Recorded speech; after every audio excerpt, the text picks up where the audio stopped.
69 లక్షల రైతులకు నేను మాట ఇస్తున్నా.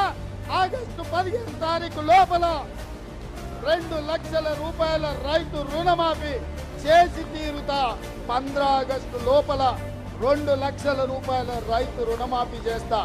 ఏకకాలంలో ఏక మొత్తంలో మీకు రుణమాఫీ చేసే బాధ్యత నాది. వచ్చిందన్నో వచ్చిందక్క పండగ వచ్చింది. రుణమాఫీ రుణమాఫీ రైతు రుణమాఫీ ప్రజాపాలన తెచ్చింది చూడు అందరూ మెచ్చేది. కష్టాలను రూపుమాపి సరికొత్త మార్పు చూపి రైతు రుణమాఫీ రైతు రుణమాఫీ లక్ష్యం అది ఒక్కటే రైతు రాజు కావాలి. 2 లక్షల రుణమాఫీ తోడై నిలవాలి. వచ్చిందన్నో వచ్చిందక్క పండగ వచ్చింది. రుణమాఫీ రుణమాఫీ రైతు రుణమాఫీ ప్రజాపాలన తెచ్చింది చూడు అందరూ మెచ్చేది. కష్టాలను రూపుమాపి సరికొత్త మార్పు చూపి రైతు రుణమాఫీ రైతు రుణమాఫీ. తెలంగాణ తెచ్చినాక ఇదే పెద్ద పండుగ. ఏక మొత్తం రుణమాఫీ రైతన్నకు అండగా.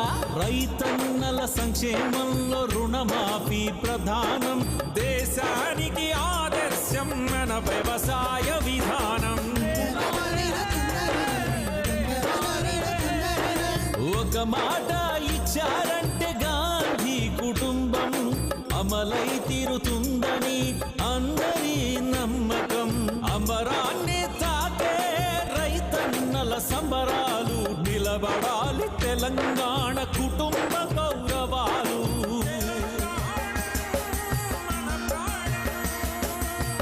పదేళ్ల పాలనలో ఎవరు చేయలేని పని సాధించాం. కష్టాలు ఎదురైనా కానీ రూపాయి రూపాయి పోగు చేసి రుణమాఫీ. ఇందిరమ్మ రాజ్యం ఇంటింటా సంతోషం. రుణమాఫీ సంబరం రుణమాఫీ సంబరం. 31,000 కోట్లతో ముఖ్యమైన పథకం రైతన్నల రుణం తీర్చుకునే శుభ తరుణం. రైతు వేదిక ప్రాంగణం రంగుల హరివిల్లు. పల్లె పల్లె పచ్చగుండాలని వరాల జల్లు. వచ్చిందన్నో వచ్చిందక్కో